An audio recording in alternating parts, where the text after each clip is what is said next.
इससे पहले जो हमने सारी मेथड पढ़ी थी वो प्रिपरेशन ऑफ हेलोजन पढ़ी थी, जिसमें हमने ब्लू रिएक्शन पढ़ी थी, डार्क रिएक्शन पढ़ी थी और एक हमने उसमें पढ़ा था फ्रॉम अल्कोहल, जिसके अंदर हमने फास्फोरस पेंटाहैलाइड और फास्फोरस ट्राइहैलाइड के साथ की रिएक्शन हमने पढ़ी थी।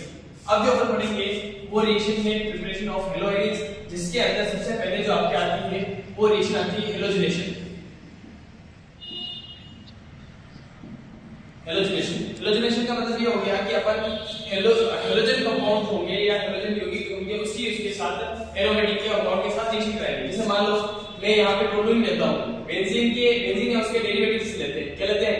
बेंजीन या उसके डेरिवेटिव। जैसे मैंने यहाँ टोलुइन लिया, टोलुइन, इस टोलुइन की रिएक्शन अपन यहाँ पे करा रहे हैं क्लोरीन के साथ। किसके साथ करा रहे हैं? क्लोरीन के साथ करा रहे हैं। और ये जो रिएक्शन होती है ना, ये रिएक्शन आपके Fe और डार्क मीडियम में होती है। Fe और डार्क मीडियम। इस कंडीशन में क्या होता है कि हमें पता है कि जो बेंजीन है उसकी यहाँ पे ऑर्थो जो पोजीशन है, इस पोजीशन में क्या जुड़ा हुआ होगा? हाइड्रोजन। और एक पैरा पोजीशन में हाइड्रोजन जुड़ा हुआ होगा। तो दो कंडीशन होती है, या तो ये ऑर्थो से हाइड्रोजन बाहर निकलेगा, ये कहां से बाहर निकलेगा? पैरा से बाहर निकलेगा। अगर ऑर्थो से हाइड्रोजन बाहर निकला तो यहाँ से एक Cl और यहाँ से एक H बाहर निकल गया, HCl बचा के एक Cl बचा हुआ है, वो Cl इस हाइड्रोजन की जगह आगे बढ़ जाएगा। तो यहाँ हमारे पास बनेगा बेंजीन हो गया टोलुइन, और टोलुइन की ऑर्थो पोजीशन पे क्या आ जाएगा? क्लोरीन। इसको अपन बोलेंगे ऑर्थो क्लोरोटोलुइन। क्या बोलेंगे? ऑर्थो क्लोरोटोलुइन। अगर ये ऑर्थो पे नहीं जुड़ा तो कहां जुड़ सकता है? पैरा पोजीशन पे जुड़ सकता है। पैरा पे जुड़ेगा तो हमारे पास बनेगा बेंजीन, जहां वो जुड़ा हुआ CH जिसको अपन बोले टोलुइन, और यहां हमारे पास आगे जुड़ जाएगा Cl। एक तो बना ऑर्थो टोलुइन, ऑर्थो क्लोरोटोलुइन, ऑर्थो क्लोरोटोलुइन, और एक बनेगा पैरा क्लोरोटोलुइन।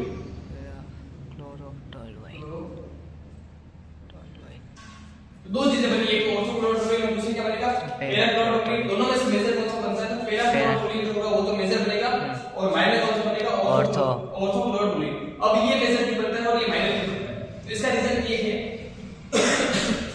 Repulsion effect. कौन सा इफेक्ट होता है? Repulsion effect. रिपल्सन इफेक्ट में ये होता है कि दो बड़े ग्रुप एक दूसरे के पास में, यहां पे देखो ये भी बड़ा ग्रुप है, ये भी बड़ा ग्रुप है। इस कंडीशन में क्या होगा? ये दोनों एक दूसरे को क्या करेंगे? रिपल्सन करेंगे। तो इस वजह से क्या होगा? ये एक दूसरे से दूर हटने की कोशिश करेंगे, जिसकी वजह से ये क्या होगा? या तो क्लोरीन बाहर निकल जाएगा या CH3 बाहर निकल जाएगा। इस वजह से ये स्टेबल नहीं होता है।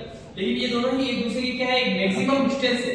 मैक्सिमम डिस्टेंस होने की वजह से इसमें रिपल्सन इफेक्ट जो होता है ना वो बहुत कम होता है। इस वजह से ये क्या होता है? ज्यादा स्टेबल होते हैं। इस वजह से ये तो बनेंगे मेजर और ये क्या बनेंगे? माइनर बनेंगे। ये तो बनेगा आपके पास मेजर CH और ये हो जाएगा CH, ये तो होगा मेजर और ये होगा माइनर। तो मेजर और माइनर समझ में आ गया। और ये हमारे पास सबसे फर्स्ट मेथड है जिसमें हमारे पास हेलो एल्केन और हेलो एसिड बनती है। सॉरी हेलो एल्केन बनती है। फर्स्ट मेथड होती है जो कि किसके प्रेजेंस में होती है? Fe के प्रेजेंस में होती है और डार्क मीडियम। कभी-कभी ये डार्क मीडियम की जगह हमें लाइट मीडियम मिल जाता है। वहां पे आपके प्रोडक्ट जो होते हैं ना वो बेंजाइल बनते हैं, हेलो एल्केन बनते हैं। वो क्या बन जाते हैं? बेंजाइल बन जाते हैं। एक बार ये रिएक्शन हेलोजनेशन। अब देखो फर्स्ट रिएक्शन जो हमने पढ़ी थी वो रिएक्शन हो गई हेलोजनेशन रिएक्शन। अब जो सेकंड रिएक्शन अपन पढ़ेंगे उस रिएक्शन का नाम है सैंडवेयर रिएक्शन। कौन सी रिएक्शन है ये? सैंडवेयर रिएक्शन। अब सैंडवेयर रिएक्शन में अपन जो लेते हैं वो लेते हैं एरोमेटिक एमीन लेते हैं। क्या लेंगे? Aromatic amine. एरोमेटिक एमीन का फॉर्मूला हो जाएगा बेंजीन के ऊपर जुड़ा हुआ होगा NH2। क्या जुड़ा हुआ होगा? NH2। इसको अपन बोलते हैं एरोमेटिक एमीन, और इसका जो कॉमन नेम होता है वो होता है एनिलीन। क्या होता है? एनिलीन। तो दो नाम है इसमें, कॉमन नेम है इसको अपन क्या बोलते हैं? एनिलीन बोलते हैं। बाकी इसको बोलेंगे एरोमेटिक प्राइमरी एमीन। क्या बोलेंगे? Aromatic primary. अब इस एरोमेटिक प्राइमरी एमीन की रिएक्शन अपन नाइट्रस एसिड के साथ कराते हैं, और नाइट्रस एसिड जो बनता है वो बनता है NaNO2 प्लस HCl। जब दोनों आपस में रिएक्शन करेंगे तो हमारे पास एसिड बनेगा जिसको बोलेंगे HNO2। क्या बनेगा? HNO2, जिसको अपन बोल रहे हैं नाइट्रस एसिड। तो अपन इसको लिख के बदल रखते हैं sodium nitrite plus hydrochloric acid HCl। इसकी प्रेजेंस में रिएक्शन होती है, और ये जो रिएक्शन होती है लो टेंपरेचर पे होती है, यानी 0 डिग्री सेल्सियस या फिर 273 से 278 केल्विन टेंपरेचर पर ये रिएक्शन कंप्लीट होती है।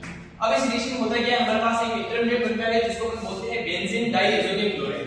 क्या होता है बेंजीन डाइएज़ोनियम क्लोराइड? तो यहां हो जाएगा बेंजीन के साथ जुड़ा हुआ होगा N2 और Cl। N2 के ऊपर होता है पॉजिटिव चार्ज और Cl के ऊपर होता है नेगेटिव। इसको हम बोलते हैं बेंजीन डाइएज़ोनियम क्लोराइड।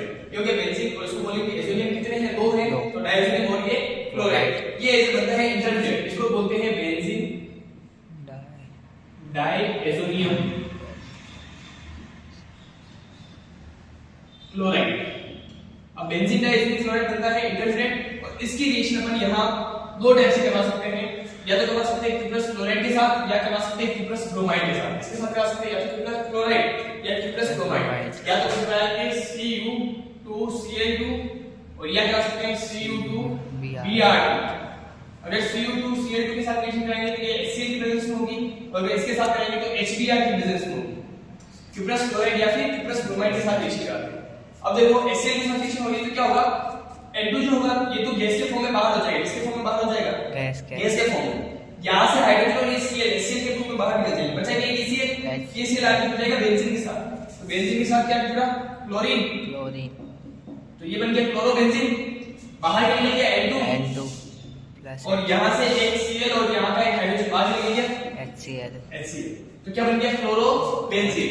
अगर हमें क्लोरोबेंजीन बनाने की प्लस क्लोराइड के साथ रिएक्शन कराएंगे, और अगर हमें ब्रोमोबेंजीन करानी है तो HBr के साथ। अब हुआ क्या, यहां से तो निकल जाएगा H और यहां से Cl, बाहर निकल गया HCl, N2 गैस में बाहर निकल जाएगा, बचा क्या Br, कहां निकल जाएगा बेंजीन के साथ। तो ये हो गया बेंजीन के साथ अटैच हो जाएगा यहाँ पे Br, प्लस एक बाहर निकलेगा N2 और एक बाहर निकल जाएगा HCl। ये भी गैस के फॉर्म में बाहर निकलेगा, ये भी गैस नाइट्रोजन जो होगी वो गैस के फॉर्म में बाहर निकलेगा, इसलिए वो रहता है ना। सेल में रिएक्शन होता क्या है, एनिलिंग लेते हैं, सोडियम नाइट्रेट के साथ HCl की प्रेजेंस में रिएक्शन होती है 0 डिग्री सेल्सियस टेंपरेचर पर, तो इंटरमीडिएट बनता है बेंजीन डाइएजोनियम क्लोराइड, जिसकी अपन क्यूप्रस क्लोराइड या क्यूप्रस ब्रोमाइड के साथ रिएक्शन करते हैं। तो हमारे पास क्या बनता है, क्लोरोबेंजीन और ब्रोमोबेंजीन बनती है, जो कि हमारे पास क्या है, cell pair reaction. Important reaction है, तो इस रिएक्शन को अपन इंपॉर्टेंट लगा लेंगे क्योंकि एग्जाम के लिए बहुत ज्यादा इंपॉर्टेंट रिएक्शन। लिख लो ये रिएक्शन